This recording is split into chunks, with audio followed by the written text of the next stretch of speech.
उद्देश्य है, हमने ज्ञापन में मांग किया है सरकार से कि 5 साल से पहले फीस नहीं रिवीजन होना चाहिए।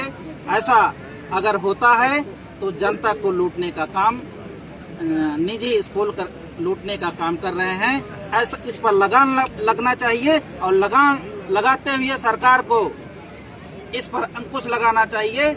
और गौतम बुद्ध नगर के जिला अधिकारी ने आपने देखा होगा कि इसी महीने पेपर में आया है, उन्होंने इस पर अंकुश लगाया है। जो राष्ट्रवादी पार्टी का ज्ञापन है वह सफल होता दिख रहा है।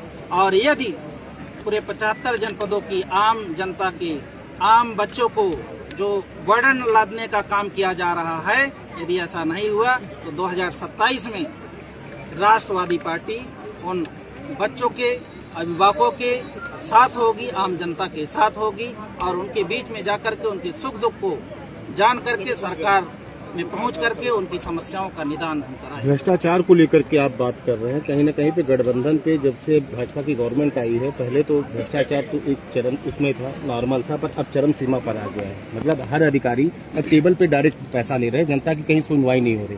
थानों में हो या सभी जगह पे समाधान तो दिवस तो हो रहे हैं, पर समाधान दिवस में उसका निस्तारण नहीं हो रहा। कहीं 1 ही 2% उस जगह पे समाधान का यही कारण है कि राष्ट्रवादी पार्टी के कार्यकर्ता, जैसा कि अभी प्रदेश अध्यक्ष जी ने अपने भाषण में सुना होगा कि जहां पर किसी भी अधिकारी द्वारा कोई भी कार्रवाई ना हो तो हमको याद करिएगा, यानी प्रदेश अध्यक्ष जी को याद करिएगा।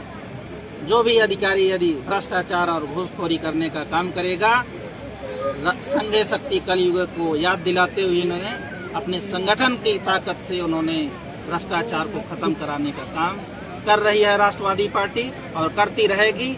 और सरकार में भी उपस्थिति होने के बाद राष्ट्रवादी पार्टी भ्रष्टाचार को और मजबूती के साथ भ्रष्टाचार को। क्या पूरे देश में स्वास्थ्य और शिक्षा निःशुल्क नहीं होनी चाहिए? बिल्कुल होनी चाहिए, यह राष्ट्रवादी पार्टी की मांग है। स्वास्थ्य और शिक्षा प्राथमिकता है या आम जनता का हक है? इसको सरकार को स्वास्थ्य और शिक्षा आप गठबंधन पर हैं, सरकार से कब बात करेंगे? लगातार देखिए, गठबंधन जब हुआ था तब हम एक सोच के साथ आए थे सरकार के साथ, और आज भी हम अपनी बात को पहुंचाने के लिए लड़ाई लड़ रहे हैं। तो क्या लग रहा है गठबंधन वालों को सुनाई नहीं हो रही है? आप तो देख रहे होंगे बहुत सारे गठबंधन वाले जो है कभी कभी वो नाराज होकर के जो है उनको मनाया जाता है। और आपने 2024 के चुनाव में क्या देखा था? गठबंधन अगर मजबूत होता तो 2024 के चुनाव में अकेली सरकार बना ना। तो गठबंधन खत्म क्यों नहीं कर रहे हैं? गठबंधन में फिर क्यों बने हुए हैं? अब अंतिम लड़ाई हमारी चल रही है और अंतिम लड़ाई हम लोग निर्णायक लड़ाई लड़ने का काम कर रहे हैं। यदि सरकार राष्ट्रवादी पार्टी के